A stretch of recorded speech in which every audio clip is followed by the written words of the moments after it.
Hi, this is Sai Sashiti and I'm a legal intern at Lexan Company. So today I'm going to discuss about the case of Balfour versus Balfour. This is a case of contract law in which we will come to know that in a contract there should be an intention to create a legal relation.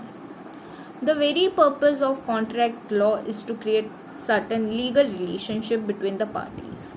So if any dispute that happens between husband and wife, that is due to their domestic commitments, and this will not fall under the jurisdiction of contract law. The things that are being pointed out in this case are on the essential of a valid contract and how social or domestic relationship doesn't enforce by contract law. So let's begin this case starting from the facts. Balfour was a civil engineer and he belonged to Sri Lanka. He married to Mrs. Balfour and they both went to England in 1915. Due to Mrs. Balfour illness, she needed some medical treatment. So she had to stay in England while Mr. Balfour returned back to Sri Lanka. There was a mutual understanding of agreement that Mr. Balfour, when returned to Sri Lanka, he has to pay certain amount of money to Mrs. Balfour. For some time he did, but after some time he stopped and their relationship status changed. They got divorced and they got separated, and that's why Mr. Balfour stopped sending her money. As he failed to do so, that's why Mrs. Balfour sued him to the court. The additional judge of the King's Bench Division, said that it is a legal duty of husband to, or it is a responsibility of husband to support his wife, and there exists a strong contract between them.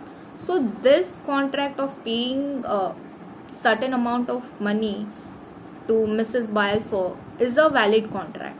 But here the appellant contended that there was no intention to create a legal relationship between the parties.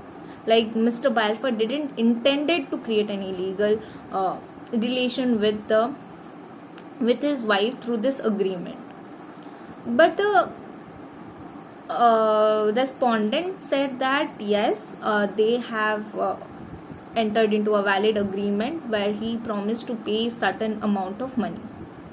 Over here, the final decision was that the agreement, which was purely social and domestic in nature and is characteristic, and therefore it is presumed that the parties did not intend to create any legal relationship.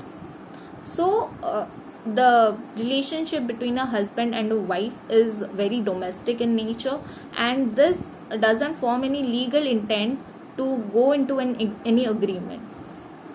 So over here it is said that agreements made between husband and wife to provide any capitals, or generally that are not contract because they are not intended to create any legal relationship.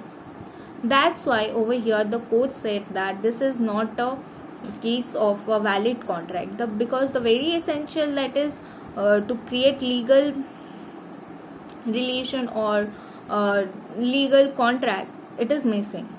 And as husband and wife are very domestic in characteristic, and the agreement was very domestic in characteristic, that's why this will not term as a legal contract. This was held by the court. Hopefully if you see the essential of the contract, there is a term called legal, there should be intention to create legal relation, and over here that was missing. That's why this concept that the between the both the parties, it was said that there was no contract between them, there was no valid contract between them. Any common law or a contract that is not enforceable unless the party intended the contract to create any legal relationship. whether the parties intended to create any legal relationship is determined by accurately examining the circumstances existing at the time of execution of contract. So over here there was no legal relation, so there was no valid contract. Thank you.